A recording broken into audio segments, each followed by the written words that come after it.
Welcome back to Real Clear Radio Hour, brought to you by the Competitive Enterprise Institute. I'm your host, Bill Frezza. Reporting from Radio Row at the 2015 Conservative Political Action Conference in Washington, D.C., we're pleased to have Heather Higgins, President and CEO of Independent Women's Voice, sister organization of the Independent Women's Forum. Heather, welcome to the show. Nice to be here.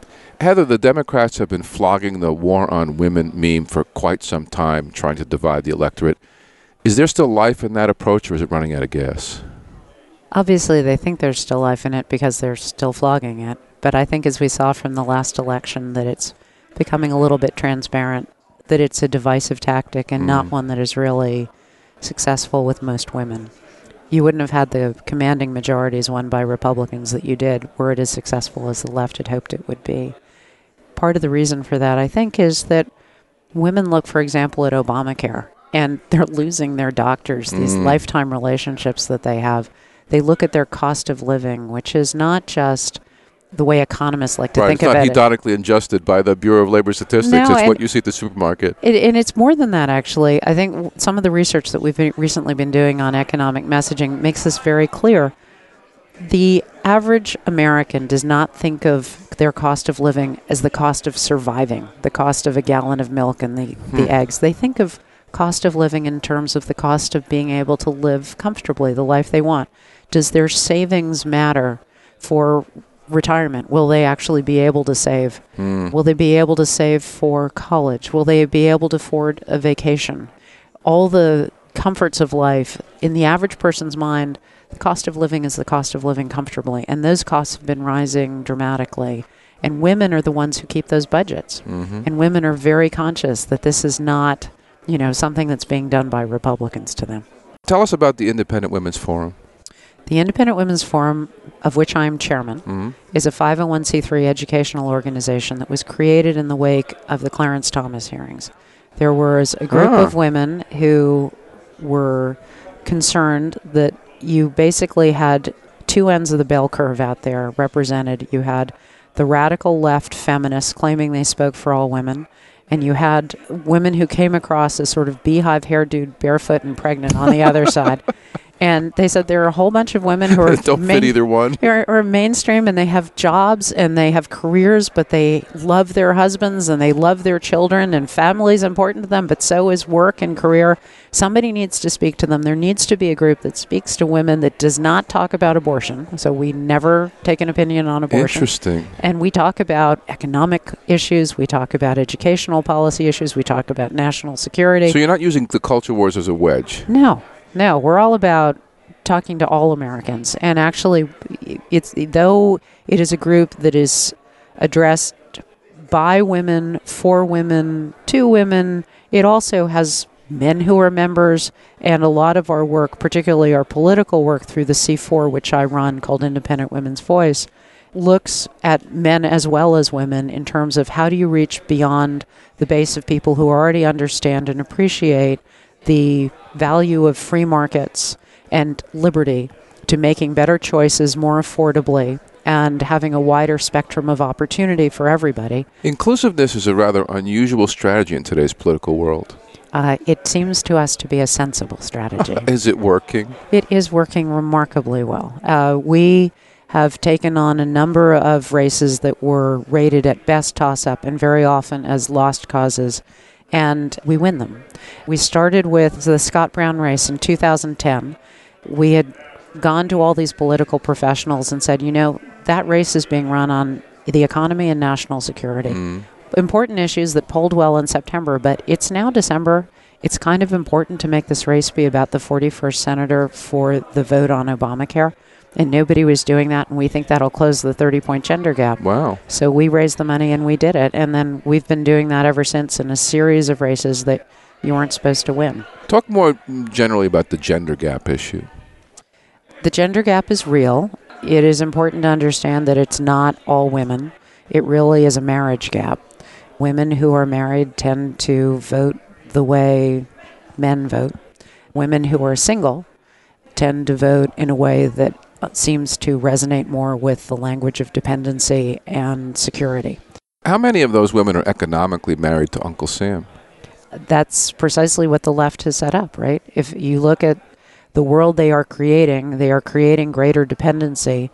And then when you feel you need greater security, they say, oh, we need more of this. It's never about relieving you of that. It's about creating a world in which more people are on food stamps and more people need assistance, and where you knock people off of their insurance plans that they liked and could afford and push them on to more expensive ones that they now need subsidies for. And when it turns out that the court might rule that what you're doing is illegal, you extend the deadline for signing up, so you have even more people who are dependent on these subsidies. Well, it seems to work from a collecting votes perspective. There's a fascinating book by Jonathan Haidt called The Righteous Mind, and it got a lot of press because it had some phenomenal insights, but as best I can tell, most of the reviewers didn't actually read past chapters 5 or 6, because the last 2 chapters of the book are what, if you talk to Haidt, he says are what he believes is the extraordinary epiphany of the book. It's why he himself is no longer a liberal, and it was his understanding through all of his research that when people are on the left, part of what drives them to support the policies they do is an utter inability to see secondary and tertiary consequences to what seems like a good idea. It's a seen and unseen, going back to Bastiat. Correct. Exactly. And so getting people to, they're shocked that this law is driving up prices on insurance, for example. But nobody who understands economics is shocked by that. It was all predicted. So that understanding of those consequences is one of the drivers here. Going back to the gender gap, remind us of the story of Julia. This was a campaign meme that was put out by Obama, I believe successfully. How has the story of Julia and a reaction to it evolved? Well, we had great fun with this. It seemed to me that we ought to create something called The Real Life of Julia. Well, remind us what the original story of Julia was. The story of Julia was a meme that followed this woman, Julia, who apparently had no men in her life, from cradle to grave, where government made all things possible in terms of her... Starting with daycare and her education and her loans for her business and her, as I recall her, I don't remember it in detail, but it seemed like, she was a single mom. Her single mom, right, loans for her home, again. all over again. And it's sort of a life with government as your financial supporter. And it was kind of sad, but it had its, it seemed like a good idea for a woman who's in that position, but it totally demeaned her capacity for choices as well. And we thought all of these arguments of the left only make sense until you actually see the costs and the consequences of them.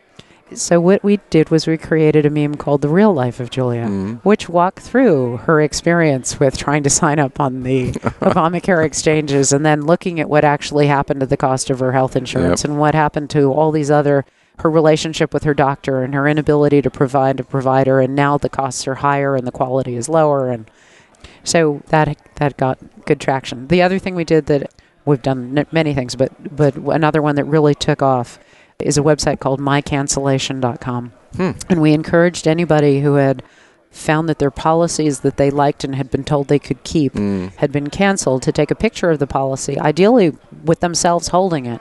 And this thing collect stories. And it just exploded with people submitting their pictures and their canceled policies, putting a human face on what the Obama administration, just said, oh, it's just a percentage. And you'll notice that just a percentage that they decried as not being worth our attention was a larger number than the number of people who may lose their subsidies in the King versus Burwell case. Interesting. Heather, talk to us about marriage. If you look at the culture wars, the gay community is winning the right to marriage equality, and it seems like the heterosexual community is abandoning marriage. What's happening to us? I don't know that they're abandoning marriage. It's just not an area that most people focus on. They so take it for granted. The people who are economic libertarians view it as or economic conservatives view it as somebody else's issue. But the basis of your personal economy is so tied up in your marriage. And not only that, the outcomes for children. There's a whole raft of data that it really does make a difference, that there are two parents that stay married in a home in terms of child outcomes, in terms of how well they do in school, how likely they are to succeed in life, the chance of their having medical issues and other issues. It's an area that IWF has focused on a little bit, but I'm also seeing a lot more beginning to happen outside as people look at these social statistics and say, if we could fix marriage, never mind whether or not gay marriage happens, heterosexual marriage needs to be reinforced. It really does matter to life outcomes for people. Heather, why does the left seem so much more accomplished at messaging in the media and political arenas? There are so many answers to that question. Let me start with an observation that I think you may find to be a reasonable truism. If you look at the left, their policies tend to be extreme, but their rhetoric is always very temperate and moderate. On the right, the policies are very moderate, and the proposals that they put forward in legislation. A lot of angry speeches on the right. But the speeches are extreme. They bark at people. Yeah. We've got it entirely wrong. In fact, anytime somebody says to me, you need to moderate your policies, I say, no. You need to moderate your rhetoric. You need to moderate your rhetoric. If anything, the policies need to be more conservative and more free market. Well, the perfect example is NPR versus Rush Limbaugh. You look at the two sides of the spectrum, and it's a completely different sound. It is a completely different sound, and part of that is driven by, if you look at political polling, the models are different. On the right, and I can tell you the story of how I learned this, and maybe that will be interesting to your listeners. You will recall the walkout in Wisconsin in 2011. I was watching that, as I think many of us were, and I Googled up what the ads were that were being run to support Walker against the legislature and the unions. And they were horrific. They were screeds against unions and screeds against Obama. And I was thinking to myself, this is not only not going to work, it is probably going to be counterproductive. Well, certainly turn off folks in the middle who try to make up their mind. Yes, and in fact, I later spoke with the governor, as well as looking at the data. Independents and women went south on him, who had been previously supporting him. So I went in and I did an analysis, confirmed this, and also came away with the insight that the reason that most of these people were supporting the unions was that they believed that public sector workers were sacrificing to take those jobs. It was a sort of 1950s understanding of unions. Yeah, that's a real old meme. Exactly, but they believed it. They were very resistant to the idea that, in fact, they were seriously overcompensated. So I put together a plan and got a chance in 2012 to put it into place, which was, first you need to improve your messaging through the regular campaign, which is talking about hardworking taxpayers, not about attacking And unions. honey instead of vinegar. Right, exactly. But beyond that, I wanted to do an education campaign that talked about what was fair in public sector compensation. My pollster and my political consultant, after I had done a baseline poll, because I wanted to do a test against a control group to see if this worked, called me up to say, we've got good news and bad news. The bad news is that there are only two issues that work in Wisconsin, and the good news is that that it works really well. It's issues A and issues B. And I said, thank you, gentlemen, but we're not going to do either. And they said, what do you mean? And I said, well, if you look, there's $10 million being spent by the Walker campaign and the outside groups, and they must have the same polling methodology you have, because it's exactly on these two issues. I don't need to spend money on that. It's already being done. And I reminded them what it was that I did want to do, which was educate people about fairness and the realities of compensation. And they then explained to me that the whole way that everybody on the right knew, Campaign 101, that you did this, was that you looked for the issue that motivated the base and would divide them from the electorate and turn people out. Yeah, that seems to be the formula. Right? That goes all the way back to Lee Atwater. It is, and it's basically a bastardized form of consumer brand marketing. You look for the brand champion, so the base, and you find the argument that makes them leap out of their chair and punch their fist in the air. The problem with that is it can totally alienate anybody who's not that base voter. Political consultants make a lot of money selling that idea. They do, but on the left they do it differently. They start by dividing the electorate into who's a base voter, who's a swing voter, and who's a reach. The reach ones they figure are too far. It's the far end of the political spectrum from where they are. The base they figure they've got anyway, and everything they do is directed towards the swing voter. So they take the base for granted. They take the base for granted. Where are they going to go? Unless it's a primary. And then they market everything to the swing voter. Whereas our guys are always, and particularly you see this with a lot of the grassroots groups because that's where their fundraising comes from, their messaging is directed for the base. So it gets more and more shrill, more and more. In fact, you see sometimes where they go after our own conservative Oh, leadership I know. Yeah, all the they're time eating because their own. you raise more money that way than you do the other. So interestingly, I went ahead and told my guys I was perfectly happy to to fail, but we were going to try this. We did our education campaign. The control group that hadn't gotten our messaging but was getting the best of political messaging had a 5-point spread between Walker and Barrett. Mm-hmm. But where they'd also heard about the realities of the fairness or lack thereof of the compensation, it was a 36-point spread. Wow. So you got a 31-point difference just by changing the conversation to what was fair. Heather, what are you most proud of that Independent Women's Voice has accomplished? In 2014, we run the repeal pledge on Obamacare, and we've run the repeal coalition to try and move that issue forward. And I think the thing of which I am most proud is that all through the summer and the fall, you heard them saying that Obamacare was not going to be an issue in the campaign. Mm-hmm. We did a lot of work showing that it really mattered still, and how to talk about it, not just to the base, but to the people who were still soft Obamacare supporters. And you found that messaging got used by campaigns across races. If you go back in and you look at the words that they were using and the messages they used, it was from the same stuff that we had recommended. So I can't say for sure that they looked at our work, but the most important thing that we can do is be contributors to the ideas that other people use. Heather, you're quite a secret weapon. Thanks for being on the show. My pleasure. That was Heather Higgins, president of Independent Women's Voice, here on Real Clear Radio Hour, brought to you by the Competitive Enterprise Institute. I'm your host, Bill Frezza. Check us out on Facebook or follow us on Twitter at Real Clear Frezza. And stop by RealClearMarkets.com, my go-to place for diverse views on political economics. Next up, we'll speak with John Pappas from the Poker Players Alliance about his efforts to keep internet poker from being crushed by regulations promoted by casino billionaires. Stay tuned.